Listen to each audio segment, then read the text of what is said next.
당신은 이런 생각을 해본 적이 있나요? 언젠가 당신이 늙어 곁에 오직 자신만 남았을 때 자녀와 함께 사는 것을 선택하시겠습니까? 그것은 진정한 행복일까요? 아니면 또 다른 고통스러운 압박의 시작일까요? 아이들은 당신을 돌보겠다고 말합니다. 하지만 그들이 말하는 돌봄이 당신이 생각하는 그것과 같을까요? 그것은 진심 어린 동행일까요? 아니면 당신이 마침 쓸모가 있기에 배치된 노동일까요? 누군가는 늙으면 곁에 사람이 있어야 한다고 말하고 또 누군가는 자존심을 굽히느니 차라리 고독을 택하겠다고 말합니다. 도대체 어떻게 선택해야 후회하지 않을 수 있을까요? 오늘 여러분은 인생의 황혼기에 접어든 네 분의 생생한 경험담을 듣게 될 것입니다. 그들의 대답에는 정해진 모범 답안이 없습니다. 하지만 그 한마디 한마디가 폐부를 찌를 듯 아픕니다. 그들 모두 한때는 굳게 믿었지만 결국 그 믿음의 대가로 뼈아픈 현실을 마주해야 했기 때문입니다. 웨레이징 인생학에 오신 것을 환영합니다. 지금 바로 시작합니다. 2025년 우리는 이미 초고령 사회의 깊숙한 곳으로 들어와 있습니다. 서울의 거리를 걷다 보면 보행 보조기를 밀고 가는 은발의 노인들을 흔히 볼 수 있습니다. 탑골공원이나 동네 놀이터 벤치에 앉아 하염없이 시간을 보내는 독거노인들의 모습도 날로 늘어가고 있죠. 통계청의 최신 발표에 따르면 65세 이상 인구가 전체의 17.5%를 넘어섰고 이 수치는 지금도 가파르게 상승 중입니다. 저출산이 심각한 이 시대에 전통적인 효도관념은 전례 없는 도전에 직면했습니다. 이상적인 노년은 손주들의 재롱을 보며 한포고복의 즐거움을 누리는 것이겠죠. 무릎 아래 손주들이 뛰어놀고 웃음꽃이 피어나는 그런 풍경 말입니다. 하지만 현실은 종종 상상보다 잔혹하여 우리의 마음을 찢어놓곤 합니다. 너무나 많은 노인들이 자식들 앞에서 죄인처럼 조심스러워지고 눈치를 살피며 하루하루를 보냅니다. 자식을 키워 노후를 대비한다. 양아박로, 는말. 현대 사회에서도 과연 유효할까요? 당신이 늙어 홀로 남았을 때 정말 자녀와 합가하는 것이 답일까요? 오늘 저는 60 중반을 지나고 있는 네 분의 진심 어린 고백을 전하려 합니다. 그들은 자신의 피눈물 나는 경험을 통해 한국 노년의 적나라한 현실을 우리에게 보여주고 있습니다. 첫 번째 사연의 주인공은 김영숙 씨입니다. 올해 59세인 그녀는 한국 경제가 비약적으로 성장하던 1965년에 태어났습니다. 22세가 되던 1987년, 그녀는 치열한 경쟁을 뚫고 구청 공무원 시험에 합격했습니다. 그리고 작년에 정년 퇴직할 때까지 꼬박 37년을 한 자리를 지켰습니다. 객관적으로 볼 때 영숙 씨의 노후 조건은 나쁘지 않습니다. 공무원 연금으로 매달 약 200만 원 정도를 수령합니다. 고위직은 아니었지만 서민치고는 중상위권의 안정적인 수입이죠. 게다가 남편과 평생 허리띠를 졸라매어 마련한 경기도 부천의 낡은 아파트는 대출금도 모두 갚았고 현재 시세로 약 3억 5천만 원 정도 됩니다. 숫자만 놓고 본다면 영숙 씨의 은퇴 생활은 꽤 안락해야 마땅합니다. 하지만 인생은 결코 예상대로 흘러가지 않습니다. 2022년 봄, 영숙 씨의 남편이 급성 심근경색으로 세상을 떠났습니다. 그 충격은 그녀를 완전히 무너뜨릴 뻔했습니다. 35년을 함께한 반려자가 한마디 말도 없이 떠나버리고 텅 빈 집에 홀로 남겨진 그녀는 매일 밤 거실 소파에 앉아 남편이 즐겨 앉던 자리를 바라보며 소리 없는 눈물을 흘리곤 했습니다. 홀로 된 어머니를 지켜보는 35세 아들 민호 씨의 마음도 편치 않았습니다. 민호 씨는 수원에 있는 대기업 협력업체 엔지니어로 월 300만 원 정도를 벌고 며느리는 유치원 교사로 월 180만 원을 법니다. 부부에게는 7살 난 아들이 있는데 한창 손이 많이 갈 나이였죠. 2023년 설 명절이 지난 후 아들과 며느리는 긴 상의 끝에 영숙 씨를 모시기로 결정했습니다. 어머니, 혼자 계시는 게 너무 걱정돼요. 아들 민호 씨가 진지하게 말했습니다. 밤에 무슨 일이라도 생기면 저희가 수원에서 바로 달려갈 수도 없잖아요. 차라리 합치시죠. 그래야 저희도 마음이 놓여요. 며느리도 옆에서 거들었습니다. 맞아요. 어머님, 그리고 지훈이도 할머니가 필요해요. 지금 학원비만 한 달에 60만 원이 넘게 나가는데 부담이 커요. 어머님이 집에서 봐주시면 저희도 훨씬 안심되고요. 영숙 씨는 그 말에 깊이 감동했습니다. 이것이야말로 사람들이 말하는 가족의 정이라고 생각했죠. 하지만 현실은 상상보다 훨씬 냉혹했습니다. 아들네 집으로 들어간 첫 달, 영숙 씨는 그럭저럭 적응했습니다. 아들 내외도 깍듯했고 집안일은 주로 며느리가 했으며 영숙 씨는 손주 등하원이나 저녁 준비 정도만 도왔으니까요. 하지만 두 번째 달부터 기류가 바뀌기 시작했습니다. 먼저 며느리가 은근히 암시를 줍니다. 어머님, 저희가 요즘 회사 일이 너무 많아서 피곤하네요. 어머님이 조금만 더 도와주시면 정말 살 것 같아요. 그러자 아들도 맞장구를 칩니다. 맞아요, 엄마. 어차피 집에만 계시는데 소일거리 삼아 집안일 좀 해주시는 게 뭐 어때요? 그렇게 영숙 씨의 일과는 뒤틀리기 시작했습니다. 새벽 5시 30분에 기상해 온 가족의 아침을 준비합니다. 아들은 회사에 가져갈 도시락을 싸야 하고 며느리는 샌드위치와 커피를 찾습니다. 7살 손자는 고기 반찬에 밥을 먹어야 하죠. 아침 한 끼에 3가지 다른 메뉴를 준비해야 합니다. 식성도 제각각이라 아들은 짠 것, 며느리는 저염식, 손자는 편식이 심해 여간 까다로운 게 아닙니다. 아침 7시, 손자를 등교시키고 돌아오는 길에 재래시장에 들러 장을 봅니다. 며느리가 매주 20만 원의 장보기 비용을 주지만 쌓인 가족의 일주일치 식단에 영양과 맛까지 고려하려면 계산기를 두드려가며 아껴야 합니다.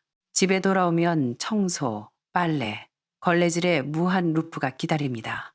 아들 내외 방 청소는 물론 손자가 어질러 놓은 장난감을 치우고 거실과 주방을 쓸고 닦다 보면 어느새 오전 11시가 훌쩍 넘습니다.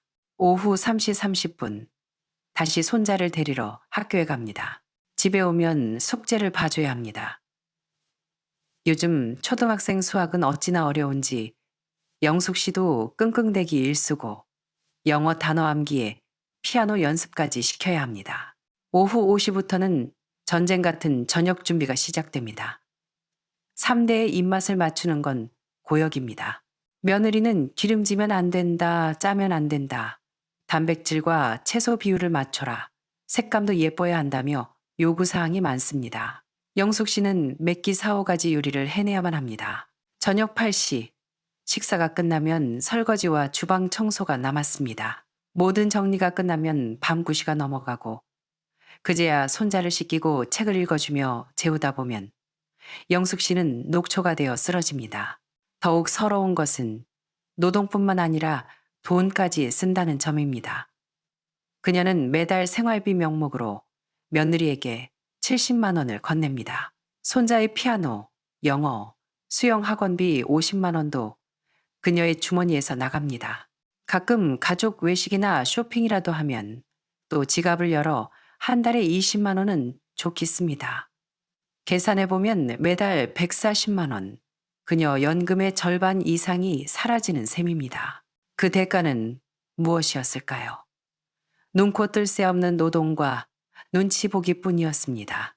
영숙 씨를 정말 비참하게 만든 건 그 노력을 아무도 알아주지 않는 억울한 순간들이었습니다.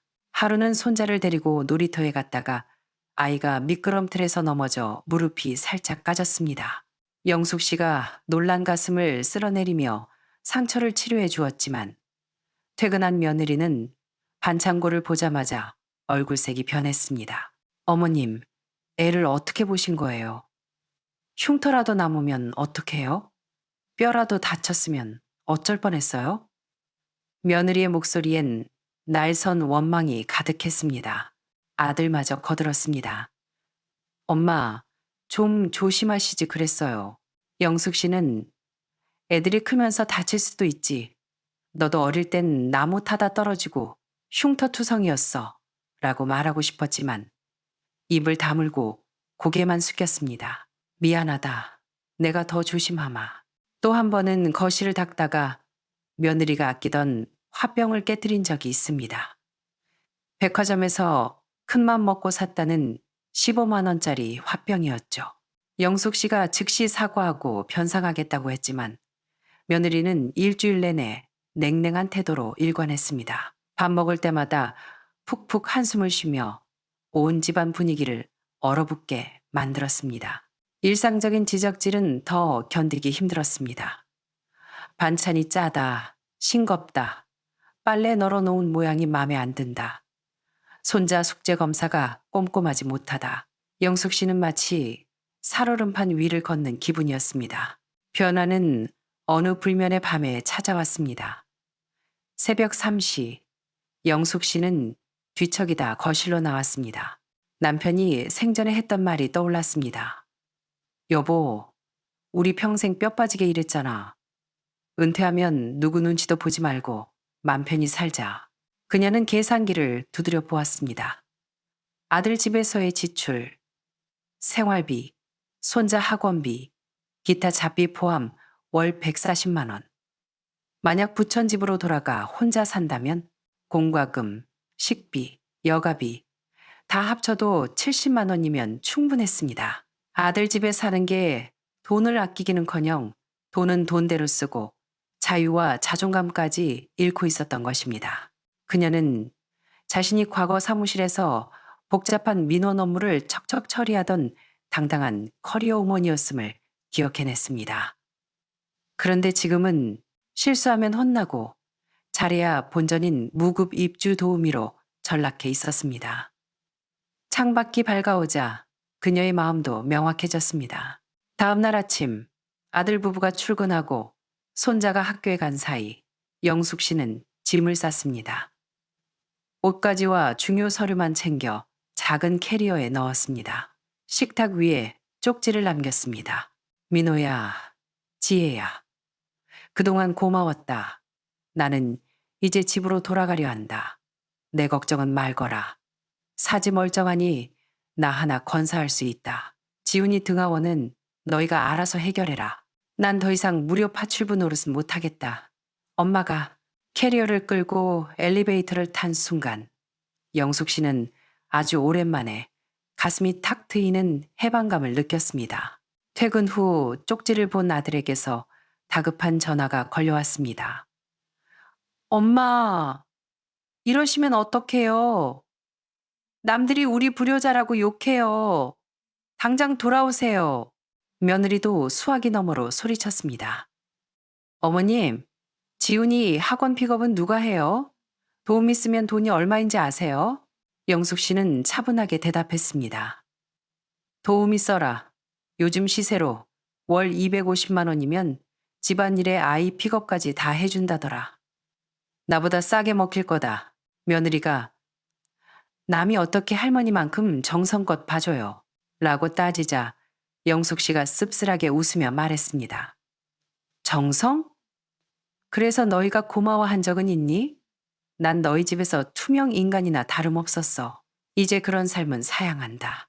아들이 뭐라 더 말하려 했지만 영숙 씨는 전화를 끊어버렸습니다. 부천의 낡은 집으로 돌아온 영숙 씨는 다시 태어난 기분입니다.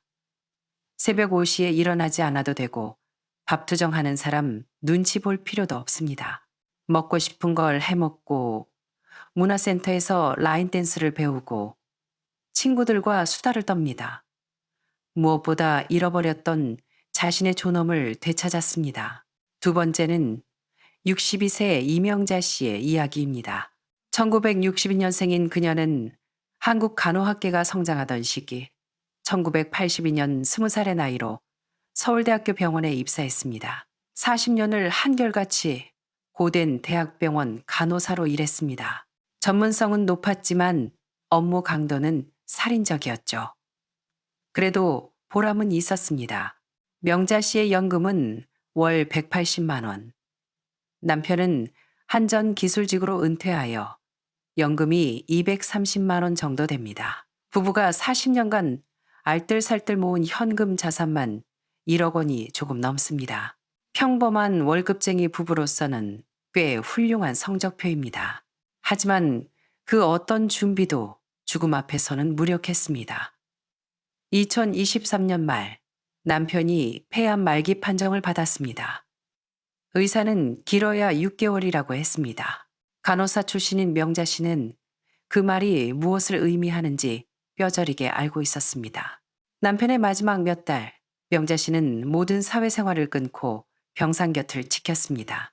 임종 전날 밤, 남편은 명자 씨의 손을 잡고 가쁜 숨을 몰아쉬며 유언처럼 말했습니다.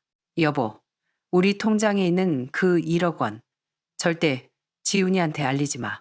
명자 씨는 의아했습니다. 왜요? 지훈이는 우리 하나뿐인 아들이잖아요. 남편은 힘겹게 말을 이었습니다. 당신은 몰라. 한국 남자들은 내 집에 대한 집착이 있어. 특히 요즘처럼 집값이 미쳐 돌아가는 세상에선 더 그래. 우리가 목돈이 있다는 걸 알면 걔는 더 큰 집을 사려고 할 거야.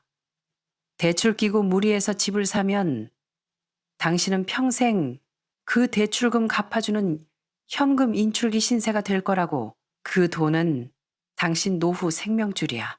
집 대출 구멍 메우는 돈이 아니라고. 명자 씨는 알겠다고 했지만 속으로는 남편이 너무 예민하다고 생각했습니다.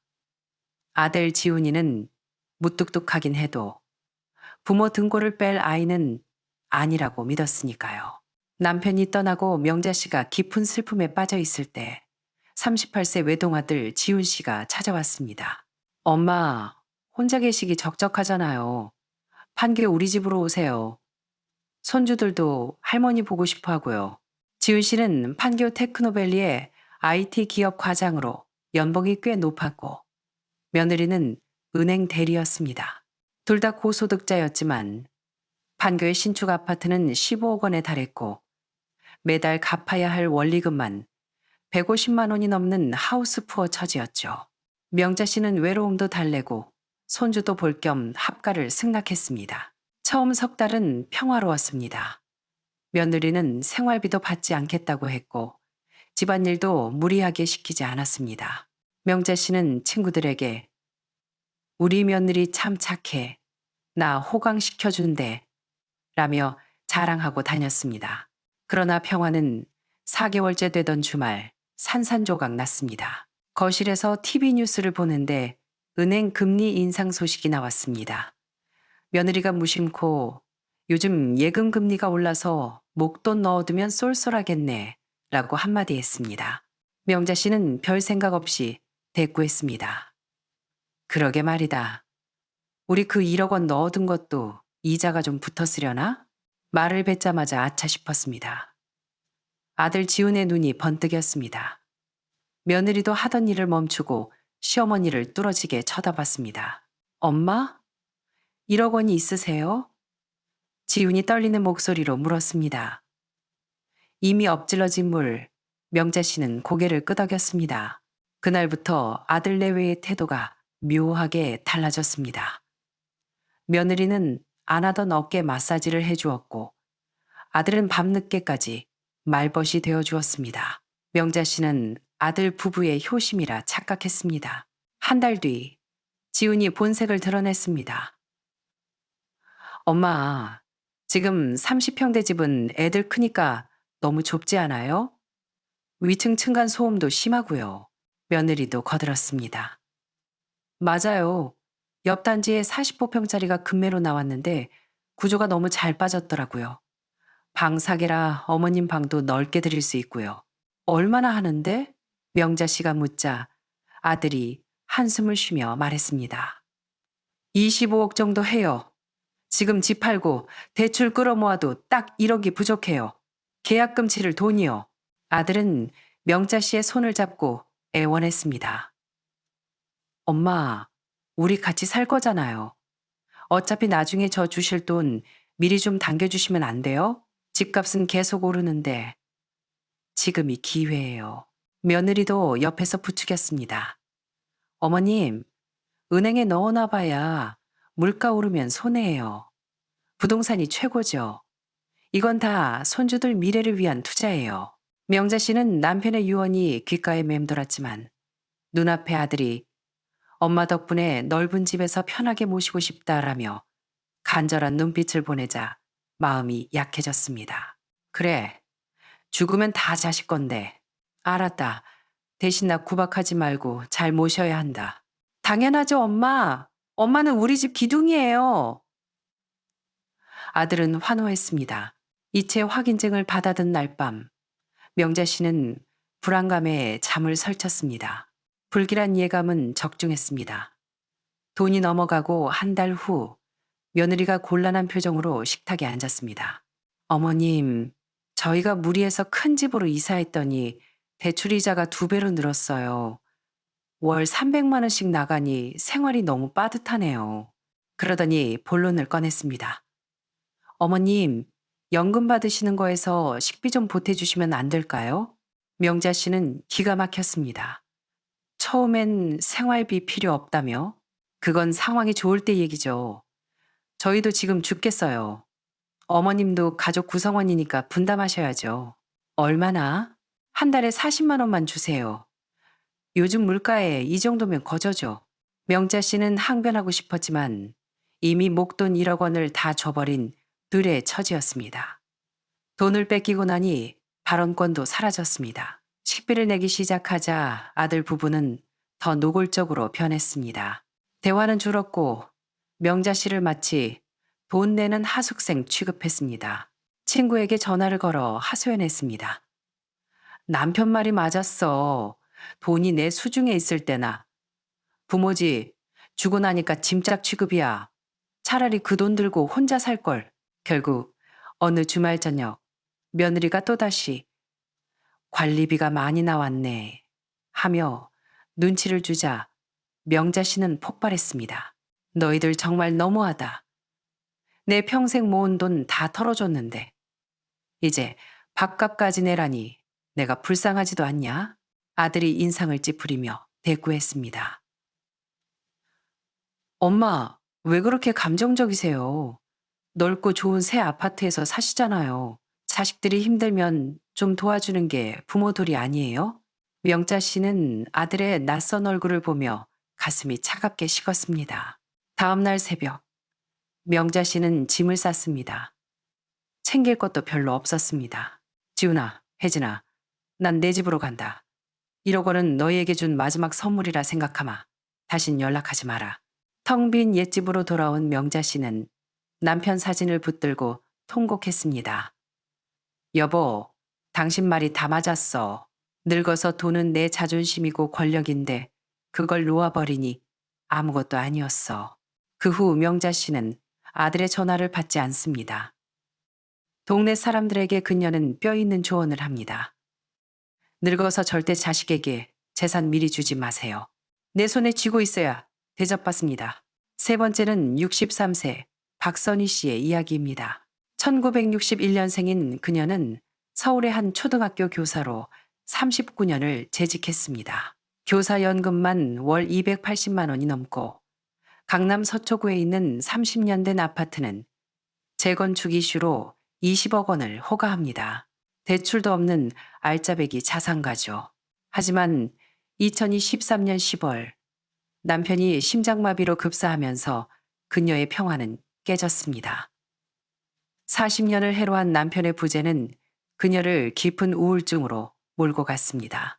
밤마다 무서워 잠을 못 이루고 식사도 거르자 살이 쭉쭉 빠졌습니다. 강남 회계법인에 다니는 딸 소연 씨가 이를 보다 못해 제안했습니다. 엄마, 송파구 우리 집으로 오세요. 시어머니도 계시니 두 분이 말동무하시면 덜 외로우실 거예요. 선희 씨는 혼자 있는 공포가 너무 커서 고개를 끄덕였습니다. 딸네 집은 45평으로 넓었지만 이미 딸 부부와 10살 손자, 그리고 69세 시어머니 사돈과 살고 있었습니다. 방이 모자라 선희 씨는 사돈 어른과 한 방을 써야 했습니다. 엄마, 조금만 참으세요. 돈 더 모아서 더 큰 집으로 가면 각방 드릴게요. 하지만 사돈 최 여사와의 동거는 지옥이었습니다. 최 여사는 시골에서 농사 짓다 올라오신 분으로 생활 방식이 정반대였습니다. 코골이가 탱크 소리 같고 이갈이까지 심해 예민한 선희 씨는 뜬 눈으로 밤을 지새우기 일쑤였습니다. 식습관도 문제였습니다. 최 여사는 맵고 짜고 국물을 한솥 끓여 며칠씩 먹는 스타일인데 선희 씨는 담백한 반찬을 조금씩 해먹는 걸 좋아했습니다. 최 여사가 먹던 젓가락으로 이거 맛있다며 반찬을 집어줄 때면 비위가 약한 선희 씨는 구역질을 참아야 했습니다. 위생관념은 더 심각했습니다. 선희 씨는 매일 샤워해야 하는데 최 여사는 물 아깝게 무슨 매일 씻냐며 일주일에 한 번 씻고 세수물을 모아 걸레를 빨았습니다. 방 안에 배어있는 노인 냄새 때문에 선희 씨는 몰래 방향제를 뿌리다 들켜 눈총을 받기도 했죠. 결정타는 소비관념의 차이였습니다. 딸이 선희 씨에게 50만 원짜리 코트를 사주고 시어머니에겐 10만 원짜리 점퍼를 사준 날 사단이 났습니다. 최 여사가 사위에게 전화해 너네 처가만 챙기고 나는 무시하냐며 울고불고 난리를 친 것입니다. 딸 부부가 이 일로 부부싸움을 하는 걸 보며 선희 씨는 죄인처럼 숨죽여야 했습니다. 3개월 만에 선희 씨는 딸에게 선언했습니다. 난 못 살겠다. 나 가련다. 딸 부부는 엄마 혼자 어떻게 살아요? 라며 극구 말리더니 타협 안으로 경기도 외곽의 고급 요양원 실버타운을 권했습니다. 거기 전문 간병인도 있고 또래 친구들도 많아서 훨씬 좋대요. 월 300만 원짜리 요양원. 시설은 좋았지만 실상은 감옥이었습니다. 3인실을 썼는데 룸메이트 한 명은 치매 초기라 밤마다 짐을 쌌다 풀었다 했고 다른 한 명은 매사에 부정적인 80대 노인이었습니다. 자식 키워봤자 소용없다. 밥이 꿀꿀이 죽이다. 라며 하루 종일 불평을 쏟아냈습니다.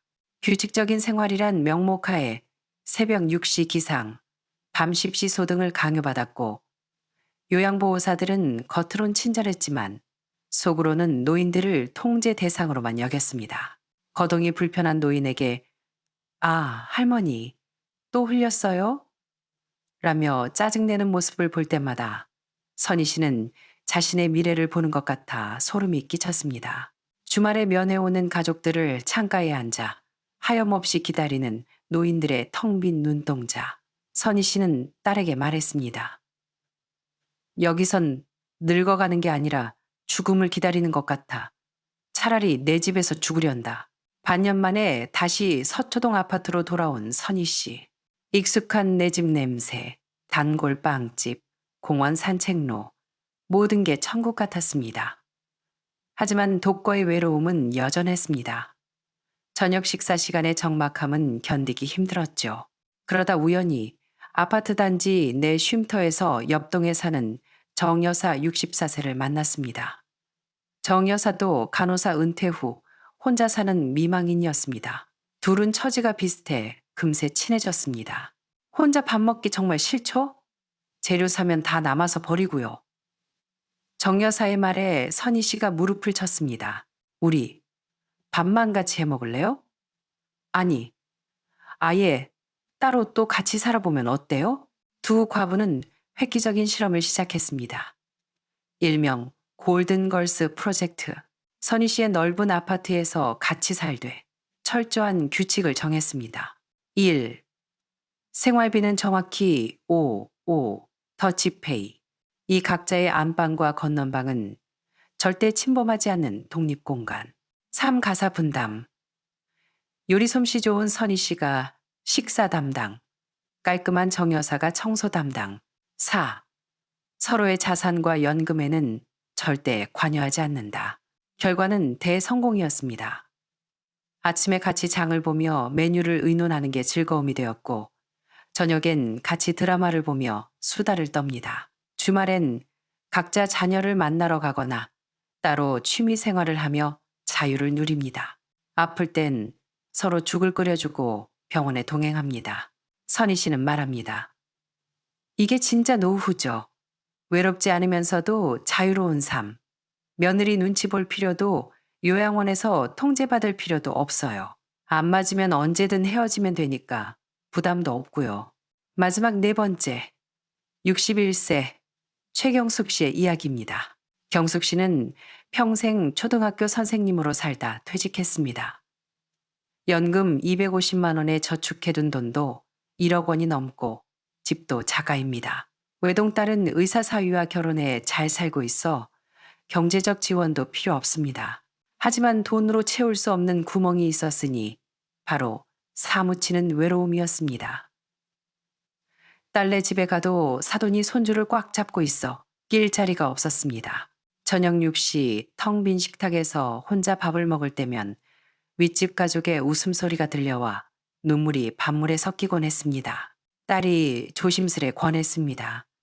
엄마, 아직 젊은데 좋은 분 한번 만나보세요. 용기를 내어 황혼 미팅 시장에 나갔지만 실망의 연속이었습니다. 첫 번째 남자는 공짜 간병인을 구하는 환자였고 두 번째 남자는 경숙 씨의 아파트를 탐내는 사기꾼 같았습니다. 세 번째 전직 교장 선생님은 말이 잘 통했지만 그쪽 자녀들이 우리 아버지 재산 노리고 접근하냐며 결사반대에 헤어졌습니다. 그러다 2023년 5월 운명처럼 동네 이웃인 강 선생님 66세 만났습니다. 아파트 단지 이사짐차 문제로 시비가 붙었을 때 강 선생님이 나서서 점잖게 중재하는 모습을 보고 반했습니다. 강 선생님은 한전부장 출신으로 연금이 넉넉했고 3년 전 아내와 사별한 뒤 혼자 살고 있었습니다. 처음엔 오지랖 넓은 할아버지인 줄 알았는데 알고 보니 경숙 씨의 고장난 보일러도 고쳐주고 무거운 짐도 들어주는 스윗한 신사였습니다. 둘은 등산, 드라마, 화초 가꾸기라는 공통 취미로 급속도로 가까워졌습니다. 강 선생님은 요리도 잘해서 자주 경숙 씨를 초대해 맛있는 밥상을 차려주었죠. 경숙 씨, 우리 이제 남은 인생 서로 의지하며 삽시다.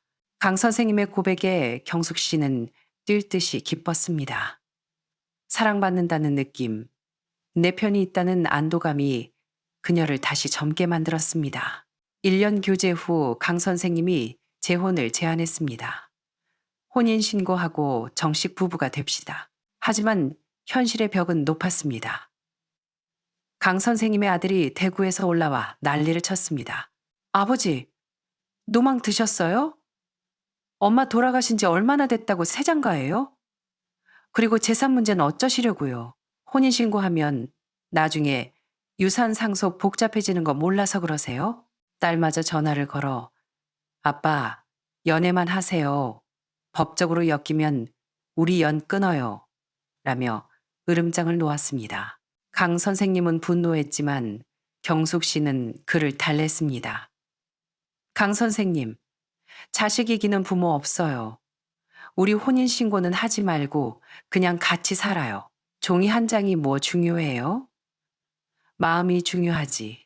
그렇게 둘은 사실혼 동거를 시작했습니다. 강 선생님은 경숙 씨를 여보라 부르며 지극정성으로 아꼈고 생활비 카드를 맡기며 신뢰를 보였습니다. 일본 온천 여행, 제주도 꽃구경, 경숙 씨는 꿈꾸던 노후를 즐겼습니다. 하지만 갈등은 엉뚱한 곳에서 터졌습니다. 강 선생님 아들이 서울에 올 때마다 경숙 씨를 하녀 취급하기 시작한 것입니다. 아줌마, 온 김에 제 셔츠 좀 다려주세요. 아줌마, 애들 좀 봐주세요. 할 일도 없으시잖아요. 호칭부터 어머니가 아닌 아줌마였고 말투는 명령조였습니다. 경숙 씨가 난 네 파출부가 아니다 라고 항변하면 아들은 우리 아버지 집에서 공짜로 사시면서 그 정도도 못해요? 라며 비아냥거렸습니다. 강 선생님이 아들에게 무례하다, 당장 사과해라 라고 소리치며 싸움판이 벌어지기 일쑤였습니다. 부자 관계가 파탄나는 걸 지켜보는 경숙 씨의 마음은 지옥 같았습니다. 자신 때문에 화목했던 가정이 깨지는 것 같아 죄책감이 들었습니다. 어느 밤 경숙 씨는 울면서 말했습니다. 여보, 우리 헤어져요. 나 때문에 당신이 아들과 원수되는 거 못 보겠어요. 강 선생님은 펄쩍 뛰었습니다. 절대 안 돼. 난 그 녀석 안 보고 살면 그만이야. 당신 없인 못 살아. 경숙 씨는 지금도 매일이 딜레마입니다. 강 선생님의 따뜻한 사랑과 아들의 차가운 경멸 사이에서 그녀는 자신의 행복을 지킬지 아니면 가정의 평화를 위해 물러날지 고민하고 있습니다. 이 네 분의 이야기를 통해 우리는 무엇을 배울 수 있을까요? 한국 사회의 급격한 고령화 속에서 노년의 삶은 더 이상 예전 같지 않습니다. 효도는 희미해졌고 욕망과 현실은 충돌합니다. 은퇴를 앞둔 혹은 은퇴하신 여러분께 인생 선배들의 피맺힌 조언 6가지를 전합니다. 1. 경제적 독립이 생명입니다. 어떤 경우에도 전 재산을 자식에게 미리 증여하지 마십시오. 돈이 있어야 선택권이 있고 돈이 있어야 자식도 부모를 어려워합니다. 이 자식에게 기대지 마십시오. 요즘 자녀들은 자기 살기도 벅찹니다. 그들에게 부모 부양은 옵션일 뿐 의무가 아닙니다. 3. 새로운 주거 방식을 두려워 마십시오. 꼭 자식과 살거나 요양원에 갈 필요 없습니다. 선희 씨처럼 마음 맞는 친구와 따로 또 같이 사는 것도 훌륭한 대안입니다. 4. 변화를 받아들이십시오. 내가 왕년에 어땠는지는 중요하지 않습니다. 꼰대 마인드를 버리고 현실에 적응해야 환영받습니다. 5. 정서적 자립을 연습하십시오. 혼자서도 잘 노는 사람이 둘이서도 잘 지냅니다. 취미와 커뮤니티를 만드십시오. 6. 미리 준비하십시오. 몸이 아프고 나서 생각하면 늦습니다. 50대부터 구체적인 노후 로드맵을 그려야 합니다. 내 몸 내가 건사하고 내 돈으로 생활하며 자식에게 손 벌리지 않는 것. 이것이야말로 최고의 노후이자 자식에게 줄 수 있는 최고의 선물입니다. 당신의 노후, 결정권은 오직 당신에게 있습니다. 이 네 가지 이야기 중 당신의 마음을 울린 것은 무엇인가요? 당신이라면 자녀와의 합가를 택하시겠습니까? 아니면 고독하더라도 자유로운 독거를 택하시겠습니까? 여러분의 생각과 경험을 댓글로 나눠주세요.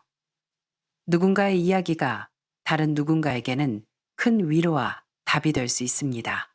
오늘 이야기가 도움이 되셨다면 구독과 좋아요 부탁드립니다. 감사합니다.